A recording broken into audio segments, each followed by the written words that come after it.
ധ്രുവൻ്റെ കഥ തുടരാം നമുക്ക്. ധ്രുവൻ എന്താഗ്രഹിച്ചിട്ടാണ് ഭഗവാന്റെ അനുഗ്രഹത്തിന് വേണ്ടിയിട്ട് തപസ്സനുഷ്ഠിക്കാൻ പോയത്? അച്ഛൻ്റെ മടിയിലിരിക്കണം, രാജ്യ അവകാശം അല്ലേ.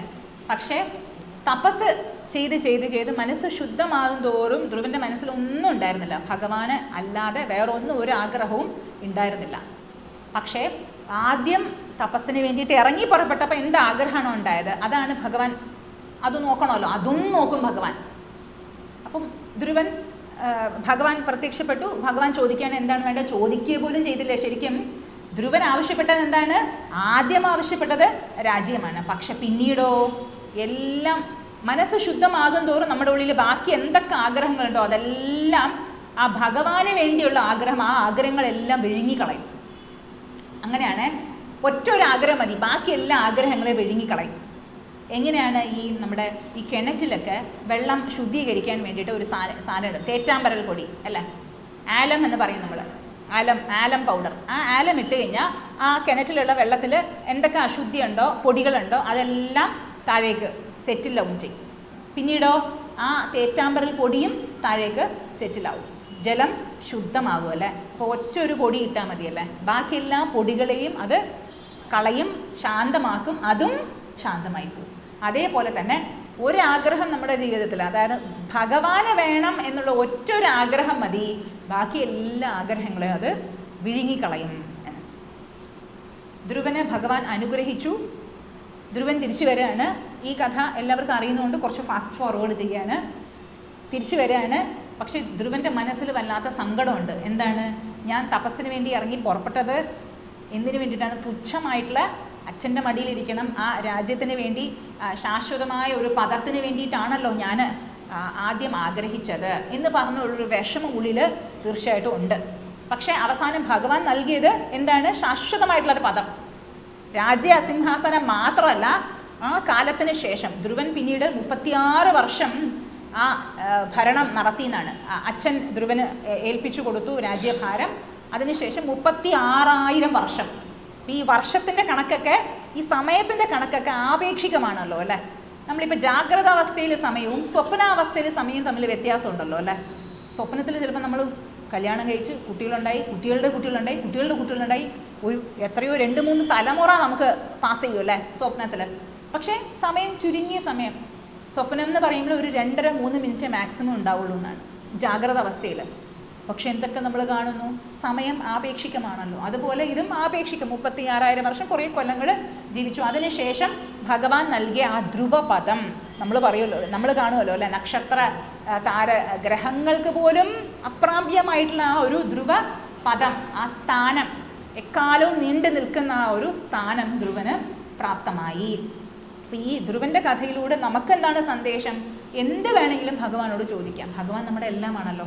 അച്ഛനുമാണ്. ത്വമേവ മാതാ ച പിതാ ത്വമേവ, ത്വമേവ ബന്ധുശ്ച സഖാ ത്വമേവ, ത്വമേവ വിദ്യാ ദ്രവിണം ത്വമേവ, ത്വമേവ സർവം മമ ദേവദേവ. എല്ലാമാണല്ലോ. ഭഗവാനോട് എന്ത് വേണമെങ്കിലും ആവശ്യപ്പെടാം. അപ്പം ആദ്യം അർത്ഥം ആവശ്യപ്പെട്ടാലും അതിൻ്റെ പരിസമാപനം എന്തിലായിരിക്കണം? ഭഗവത് ഭക്തിയിലായിരിക്കണം.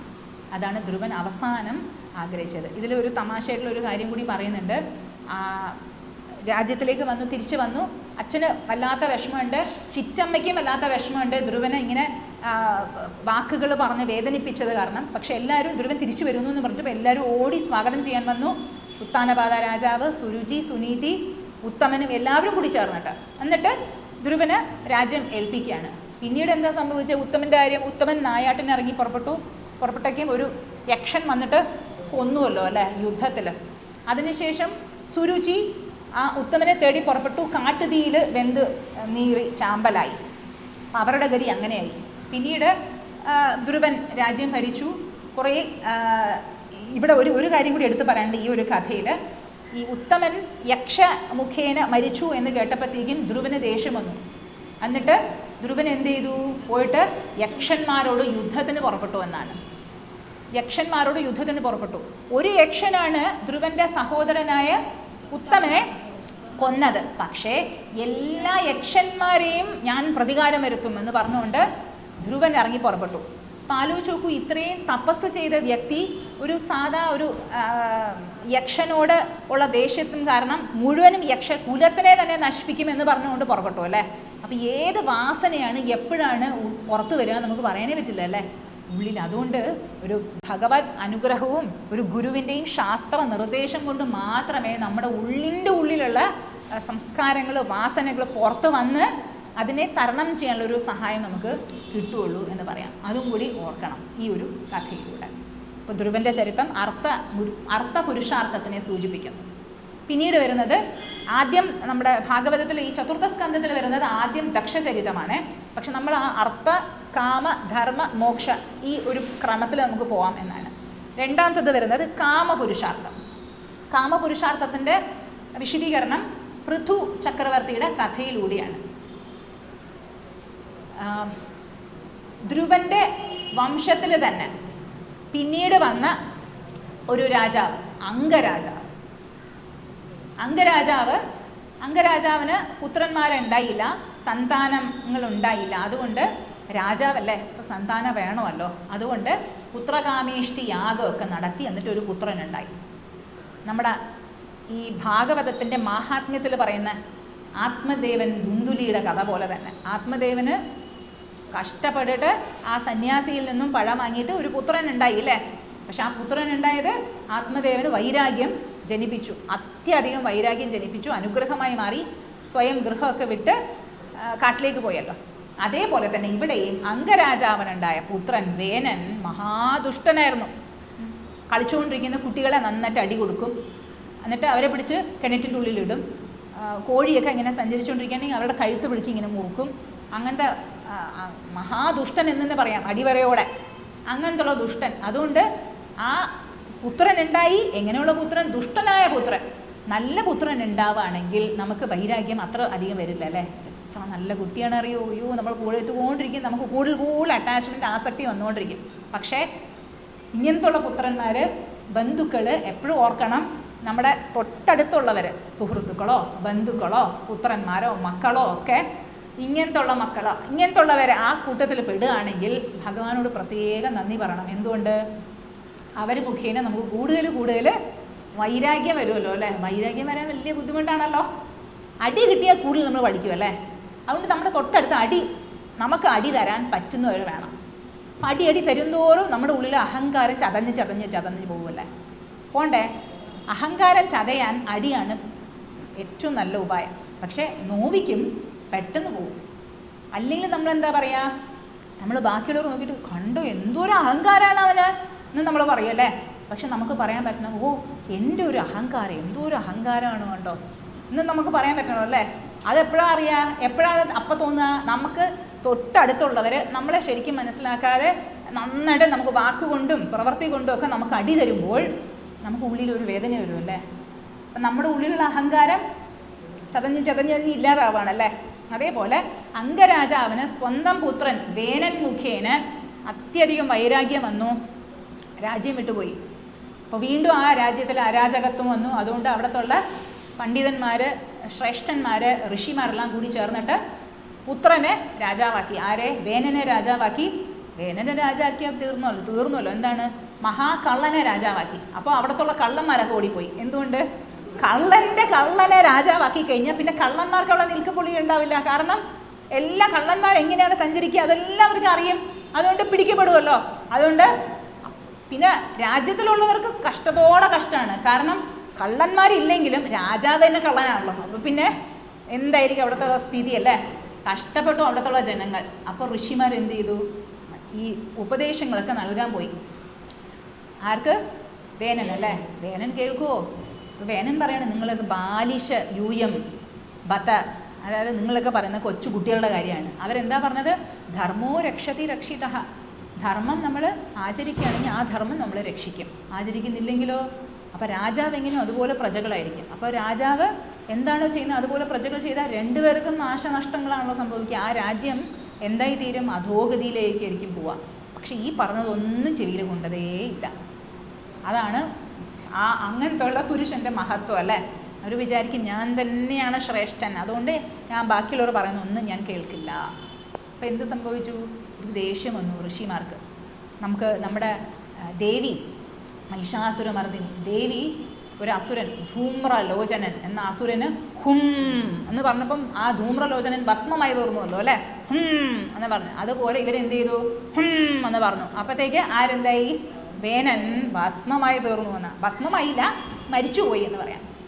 അവിടെ ഭസ്മമായി തീർന്നു. നമ്മുടെ ദേവിയുടെ ആ കഥയിൽ ധൂമ്രലോചനൻ ഭസ്മമായി തീർന്നു എന്ന് പറഞ്ഞപ്പോൾ നമ്മളും അങ്ങനെയല്ലേ, ചിലപ്പോഴൊക്കെ ദേഷ്യം വരുമ്പോൾ വാക്കുകൾ പുറത്തു വരില്ല, പക്ഷെ നമ്മൾ കുട്ടികളോടല്ലേ പറയാൻ പറ്റുള്ളൂ, വലിയവരോട് പറയാൻ പറ്റുമോ ഇല്ലല്ലേ, പാവം വലിയൊരു അങ്ങനെ പറയും. ഈ ഋഷിമാരങ്ങനെ പറഞ്ഞപ്പോഴത്തേക്കും വേനൻ ജീവൻ പോയി എന്ന് പറയാം. പക്ഷെ വേനൻ്റെ ആ ശരീരം വേനൻ്റെ അമ്മ സംരക്ഷിച്ചു വെച്ചു. അതും ഈശ്വര നിയോഗം, എല്ലാം ഭഗവാന്റെ ഇച്ഛയാണല്ലോ, ഭഗവത് ഇച്ഛ. നമ്മൾ ഈ കഷ്ടകാര്യങ്ങളൊക്കെ വരുമ്പോൾ ഒരുപാട് ദുഃഖം സഹിക്കേണ്ടി വരുമ്പോൾ അപ്പം നമുക്ക് പറയാൻ ഉള്ളിൽ തോന്നണം, എന്താണ്, ഭഗവത് ഇച്ഛ. ഞാൻ കഷ്ടപ്പെടുന്നു, എനിക്കറിയാം, ഒരുപാട് കരയുന്നുണ്ട്, പക്ഷെ ശാസ്ത്രമൊക്കെ വായിക്കുമ്പോൾ എനിക്കൊരു സന്തോഷം കിട്ടുന്നുണ്ട്, അതും ഭഗവാന്റെ ഇച്ഛ. അപ്പോൾ പറയാൻ പറ്റണം, അപ്പം നമുക്കൊരു ആശ്വാസം തോന്നും. അതാണ് സമർപ്പണം, അതാണ് സമർപ്പണം. പലരും പറയും സമർപ്പണം ബുദ്ധിമുട്ടാണെന്ന്, പക്ഷെ അങ്ങനെ അല്ല. കൂടുതൽ വിഷമം വരുമ്പോൾ ഏറ്റവും കൂടുതൽ സമർപ്പണം വരും. എന്തുകൊണ്ട്, നമ്മൾ തളർന്നിരിക്കുന്ന അവസ്ഥയാണല്ലോ. അപ്പോൾ എവിടെയെങ്കിലും നമുക്കൊരു സപ്പോർട്ട് വേണമല്ലോ അല്ലേ. ഒരു വള്ളി എങ്ങനെയാണോ, പിടിവള്ളി വേണമല്ലോ. ഒരു വള്ളി എങ്ങനെയാണോ വൃക്ഷത്തിൽ കെട്ടിപ്പിടിക്കുന്നത്, അതുപോലെ നമുക്ക് അടികടി കിട്ടിക്കൊണ്ടിരിക്കുമ്പോൾ നമുക്ക് കൂടുതൽ നമ്മൾ മുറുകെ ഭഗവാനെ തന്നെ പിടിക്കും അല്ലേ. അപ്പം നമുക്ക് അനുഗ്രഹം കൂടുതൽ കിട്ടും എന്ന് പറയാം. അപ്പം ഇവിടെ എന്താണ് സംഭവിച്ചത്, ദേവി വന്നിട്ട്, അതായത് സുനീത എന്നാണ് പേര് വേനൻ്റെ അമ്മയ്ക്ക്, അംഗരാജാവിൻ്റെ പത്നി. അമ്മ എന്ത് ചെയ്തു, വേനൻ്റെ അമ്മ വന്നിട്ട് വേനൻ്റെ ശരീരം ഇങ്ങനെ സുരക്ഷിതമായിട്ട് വെച്ചു. പിന്നെ മഹർഷിമാർ കൂടി ചേർന്നിട്ട് വീണ്ടും അവിടെ ഇല്ലാത്ത അവസ്ഥയായി, അതുകൊണ്ട് രാജാവ് ഉണ്ടാവണം എന്ന് പറഞ്ഞുകൊണ്ട് അവരെന്ത് ചെയ്തു, ആ വേനൻ്റെ ശരീരത്തിനെ കടഞ്ഞെടുത്തു. നമ്മുടെ പുരുഷ സൂക്തത്തിലൊക്കെ പറയുന്നുണ്ടല്ലോ, എന്താണ് പറയുന്നത്, ഭഗവാന്റെ കൈകളിൽ നിന്നുമാണ് രാജാക്കന്മാർ, ക്ഷത്രിയ വംശമുണ്ടായത്. ഊരു തദസ്യ വൈശ്യ, പിന്നീട് അതിന് മുൻപ് വരുന്നത് പാദോ ബ്രാഹ്മണോസ്യ മുഖമാസീത് ബാഹുരാജന്യകൃതഃ.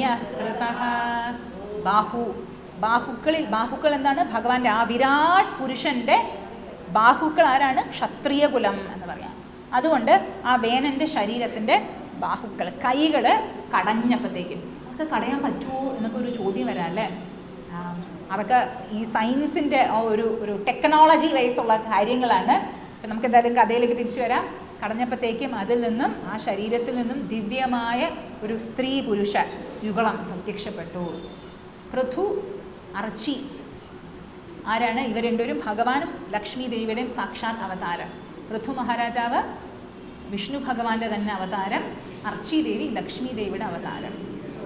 രണ്ടുപേരും പ്രത്യക്ഷപ്പെട്ടപ്പോഴത്തേക്കും തന്നെ സ്തുതിപാഠകന്മാർ, വന്ധ്യജനങ്ങളൊക്കെ വന്നിട്ട് അവരെ പുകഴ്ത്താൻ തുടങ്ങി. അങ്ങനെയാണ് ഇങ്ങനെയാണ് എന്നൊക്കെ പാട്ട് പാടില്ലേ സ്തുതിപാഠകന്മാർ.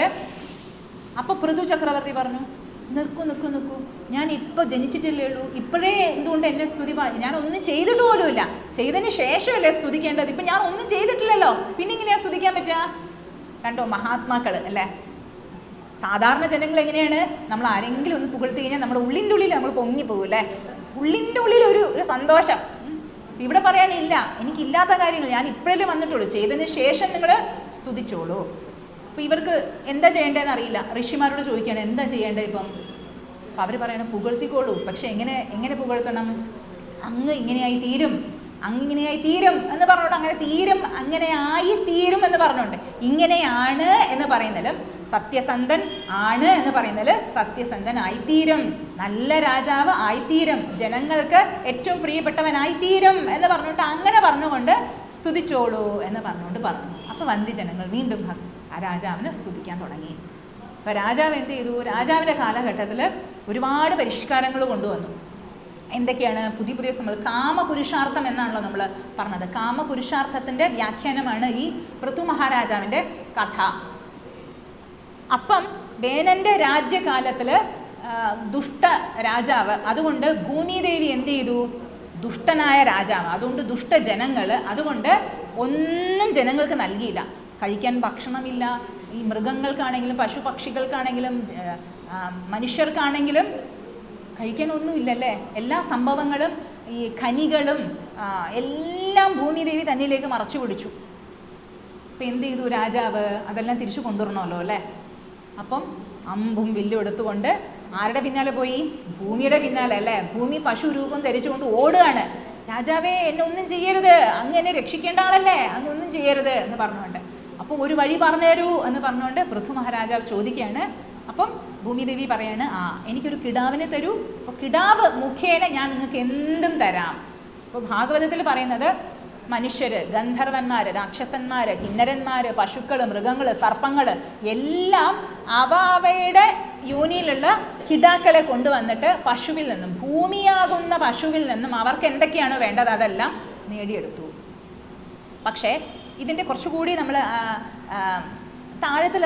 തലത്തിൽ ഇറങ്ങിയിട്ടുള്ള ഇതിൻ്റെ വിശദീകരണം നോക്കുകയാണെങ്കിൽ, പണ്ട് കൃതയുഗത്തിൻ്റെ, സത്യയുഗത്തിൻ്റെ കാലഘട്ടത്തിൽ ആൾക്കാർ തപസ്വികളായിരുന്നല്ലോ, നിസ്വാർത്ഥന്മാരായിരുന്നു, ശുദ്ധ ഹൃദയന്മാരായിരുന്നു, ശുദ്ധ മനസ്സുള്ളവരായിരുന്നു.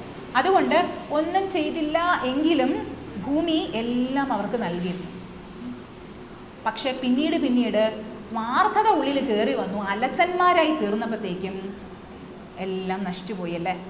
അപ്പോൾ പിന്നീട് പൃഥു ചക്രവർത്തി വന്നതിന് ശേഷം, പൃഥു മഹാരാജാവ് വന്നതിന് ശേഷം കൃഷി എങ്ങനെ ചെയ്യണം എന്ന് കാണിച്ചു തന്നു. അലസരായിരുന്നു കഴിഞ്ഞാൽ നമുക്ക് ഭക്ഷണം കഴിക്കാൻ കിട്ടുമോ? ഇല്ലല്ലോ അല്ലേ. അതുകൊണ്ട് പൃഥു മഹാരാജാവ് എന്ത് ചെയ്തു? എങ്ങനെ കൃഷി ചെയ്യണം, അതാണ് ഭൂമിയുടെ പിന്നാലെ, ഭൂമി പശു രൂപം ധരിച്ച് വന്നപ്പോഴത്തേക്കും ഭൂമിയുടെ പിന്നാലെ പോയി ചോദിച്ചു എന്ന് പറയുമല്ലോ, ചോദ്യങ്ങൾ.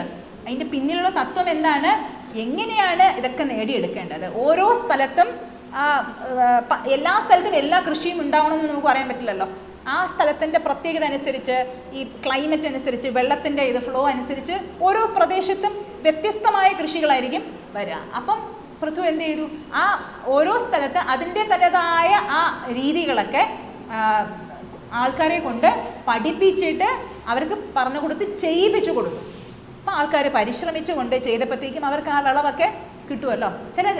ഇപ്പോഴൊക്കെ മില്ലറ്റിൻ്റെ കാലഘട്ടമാണല്ലോ അല്ലേ, ചെറുധാന്യങ്ങളുടെ. അപ്പോൾ അവർ പറയുന്നത് ഈ മില്ലറ്റിന് അധികം വെള്ളമൊന്നും വേണ്ട എന്നാണ്. ഒരാഴ്ച അല്ലെങ്കിൽ 2 ആഴ്ച കൂടുന്തോറും കുറച്ച് വെള്ളം ഒഴിച്ചു കൊടുത്താൽ മതി എന്ന്.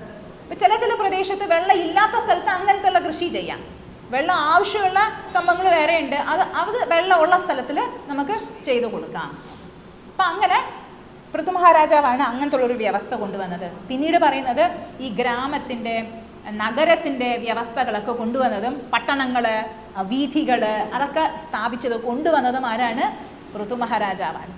അപ്പോൾ പൃഥു മഹാരാജാവിലൂടെ 3 തലങ്ങളിലുള്ള ശ്രേയസ് നമുക്ക് പ്രാപ്തമായി. ഒന്നാമത്തത് ഭൗതിക ശ്രേയസ്, രണ്ടാമത്തത് ദൈവികമായിട്ടുള്ള ശ്രേയസ്, മൂന്നാമത്തത് ആധ്യാത്മികമായ ശ്രേയസ്. എന്തൊക്കെയാണ്? വളരെ സിമ്പിളാണ്. ഇപ്പം പറഞ്ഞതാണ് ഭൗതികമായ ശ്രേയസ്.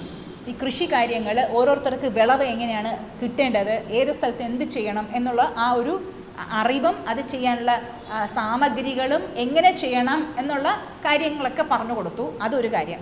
രണ്ടാമത്തത് നഗരവ്യവസ്ഥ, ഗ്രാമവ്യവസ്ഥ, പട്ടണങ്ങൾ എല്ലാം നിലപ്പിലാക്കി, സമനിലയുള്ള ഭൂമിയാക്കിയിട്ട് താമസിക്കാൻ യോഗ്യമായിട്ടുള്ള ഇടങ്ങൾ അതൊക്കെ സ്ഥാപിച്ചു കൊടുത്തു ആര്? പൃഥു മഹാരാജാവ്. പിന്നീട് വരുന്നത് ദൈവികമായ ശ്രേയസ്. അതെങ്ങനെയാണ്? പൃഥു മഹാരാജാവ് അശ്വമേധ യാഗം നടത്തി. എത്ര? 99 അശ്വമേധ യാഗം നടത്തി. യജ്ഞയാഗാദികൾ എന്തിനു വേണ്ടിയിട്ടാണ് നടത്തുന്നത്? നമ്മൾ ലോക നന്മയ്ക്ക് വേണ്ടിയിട്ടാണ്. ദേവന്മാർ ആദി ദൈവിക ശക്തികളെ പ്രീതിപ്പെടുത്താൻ വേണ്ടിയിട്ടാണല്ലോ. അപ്പം 99 അശ്വമേധ യാഗങ്ങൾ നടത്തി. 100ാമത്തെ യാഗം നടത്താൻ ഒരുങ്ങുകയാണ്. അപ്പോഴാണ് ആർക്ക് ഇതുണ്ടാവില്ല? ഇന്ദ്രനല്ലേ. ഇന്ദ്രൻ എപ്പോഴും ഇന്ദ്രൻ്റെ പദവിയാണല്ലോ കൂടുതൽ. അപ്പോൾ 100 യാഗം ചെയ്തു കഴിഞ്ഞാൽ ഇന്ദ്രൻ്റെ പദവി പോകും എന്ന് പേടിച്ചുകൊണ്ട് ഇന്ദ്രൻ ആ യാഗത്തിൻ്റെ പശുവിനെ തട്ടിക്കൊണ്ടുപോയി. കോപം വന്നു പൃഥുവിന്. അപ്പോഴും ഓർക്കണം, കോപം നടിച്ചുകൊണ്ടാണ് കോപം വന്നതെന്ന് പറയണം. ഭഗവാന്റെ അവതാരമല്ലേ. കോപം വന്നു. അപ്പം അവിടെ സാക്ഷാത് നാരായണ ഭഗവാൻ വന്നു പ്രത്യക്ഷപ്പെട്ടു. ശരിക്കും ഒരു യജ്ഞയാഗം നടത്തുമ്പോൾ അതിൻ്റെ പര്യവസാനം എന്തിലായിരിക്കണം? ഭഗവത് പ്രീതിയിൽ. ഭഗവാൻ സാക്ഷാത് വന്ന് അവതരിക്കുകയാണെങ്കിൽ അതിൽ കൂടുതൽ എന്താണ് ഒരു പരിസമാപനം? യജ്ഞത്തിൻ്റെ ഇരിക്കുന്നു. എന്നിട്ട് നാരായണ ഭഗവാൻ വന്ന് പറയാണ്, യാഗത്തിൻ്റെ ദേവനാണ് ഇന്ദ്രൻ, അതുകൊണ്ട് ഇന്ദ്രനോട് കോപിക്കരുത്, നീ മാപ്പ് നൽകൂ ഇന്ദ്രന് എന്ന് പറഞ്ഞുകൊണ്ട് ഉപദേശിക്കുകയാണ്. ആരോട്? പൃഥു മഹാരാജാവിൻ്റെ അടുത്ത്. അപ്പോൾ ആലോചിച്ച് നോക്കൂ, സാക്ഷാത് വിഷ്ണു ഭഗവാനുണ്ട്, വിഷ്ണു ഭഗവാന്റെ അവതാരമായ പൃഥു മഹാരാജാവ്. പൃഥു മഹാരാജാവ് ചോദിക്കുകയാണ്, അങ്ങ് പറഞ്ഞതുപോലെ തന്നെ ചെയ്യാം ഭഗവാനെ. ഭഗവാൻ ചോദിക്കുകയാണ്, എന്താണ് വരം വേണ്ടത് പറയൂ എന്ന് പറഞ്ഞുകൊണ്ട്. അപ്പോൾ പൃഥു മഹാരാജാവ് നല്ല ഉദാഹരണം പറയാണ്, നല്ല രസകരമായ ഉദാഹരണം. എന്താണ് പറയുന്നത്? ഒരു പെണ്ണുണ്ടെന്ന് വിചാരിക്കാം. ആ പെണ്ണിന് ഒരാളെ ഇഷ്ടമാണ്. ഒരു പെണ്ണിന് ഒരാളെ ഇഷ്ടമാണ്. ആ ആളിനോട് ആ ആള് പെണ്ണിനോട് ചോദിക്കുകയാണ്, നിനക്ക് ആരെയാണ് ഇഷ്ടം? അപ്പം ആ പെണ്ണ് പറയാണ്, എന്ത് പറയും? നിങ്ങളല്ലേ ഇഷ്ടം. പക്ഷെ ആ ആൾ ചോദിക്കുകയാണ്, നിനക്ക് ആരെ ഇഷ്ടം? ഈ ലോകത്തിൽ ആരെ ഇഷ്ടമോ അവരെ കൊണ്ട് ഞാൻ നിനക്ക് കല്യാണം കഴിപ്പിച്ചു തരാം, പറഞ്ഞോളൂ. എന്നാൽ ആ പെണ്ണെന്ത് പറയും? എനിക്ക് നിങ്ങളെന്നല്ലേ ഇഷ്ടം, നിങ്ങൾ ഇത് ചോദിക്കാണല്ലോ, എനിക്ക് നിങ്ങളെന്നെ ഇഷ്ടം. അതുപോലെ ഭഗവാൻ ചോദിക്കുകയാണ്, നിനക്ക് എന്താ വേണ്ടതെന്ന് പറഞ്ഞോളൂ, എന്ത് വേണമെങ്കിൽ നിനക്ക് നൽകാം. പൃഥു എന്ത് പറയും? ഭഗവാനെ, എനിക്ക് ആവശ്യം അങ്ങനെയാണല്ലോ, അങ്ങ് തന്നെ സാക്ഷാത് വന്നു കഴിഞ്ഞല്ലോ, പിന്നെ എനിക്ക് എന്താണ് വേണ്ടത്? പക്ഷെ എന്നാലും ചോദിക്കൂ, എനിക്കൊരു തൃപ്തി വേണ്ടേ? ഭഗവാൻ പറയാണ്. അപ്പോൾ പറഞ്ഞാണ്, കർണായുധം മേ വരഹ, അതായത് 1000 കണക്കിന് 10000 കണക്കിന് എനിക്ക് ചെവികളെ തന്നാലും. ഇപ്പം നമ്മൾ ഓർക്കും, അയ്യോ ഇത്രയും ചെവി എങ്ങനെ ഫിറ്റ് ചെയ്തുകൊണ്ടിരിക്കും? രാവണൻ തന്നെ 10 മുഖങ്ങൾ ഫിറ്റ് ചെയ്തുകൊണ്ട് കഷ്ടമായിരിക്കും അല്ലേ? ഇപ്പോഴേക്ക് ഈ മഴയുടെ കാലം, ജലദോഷമൊക്കെ വന്നു കഴിഞ്ഞാൽ 10 മുഖത്തിൽ നിന്ന് മൂക്കൊലിച്ചുകൊണ്ട് കുടയും പിടിച്ചുകൊണ്ട് പോകണമല്ലോ അല്ലേ? കഷ്ടമല്ലേ അല്ലേ? അപ്പോൾ ഇതിൽ പറയാണ്, അത്രയും കണ്ണുകൾ എന്ന് പറയുമ്പോൾ ആ ഒരു ചെവിക്ക് അത്രയും ചെവികളുടെ ശക്തി തന്നാലും, അതായത് ഭഗവാന്റെ മഹിമ കേട്ടാലും കേട്ടാലും കേട്ടാലും മതി വരാൻ പാടില്ല. അപ്പോൾ ഒരു ചെവിയാണെങ്കിൽ കേട്ടാൽ മതി വരുമല്ലോ അല്ലേ? പക്ഷേ അത്രയും ചെവികളുടെ ഒരു ശക്തി ഒരു ചെവിക്ക് വന്നു കഴിഞ്ഞാൽ ഓ കടല് പോലെ എത്ര കേട്ടാലും മതി വരില്ല, അത്രയും കേട്ടുകൊണ്ടിരിക്കുക അല്ലേ? അങ്ങനെ കേൾക്കാനുള്ള ഒരു ശക്തി എനിക്ക് നൽകിയാലും എന്ന് പറഞ്ഞു. അപ്പോൾ ആ യജ്ഞം, പൃഥു മഹാരാജാവിൻ്റെ 100ാമത്തെ യജ്ഞം സഫലമായി എന്ന് പറയാം. അതാണ് ദൈവിക ശ്രേയസ്. പിന്നീടുള്ള ആധ്യാത്മിക ശ്രേയസ്.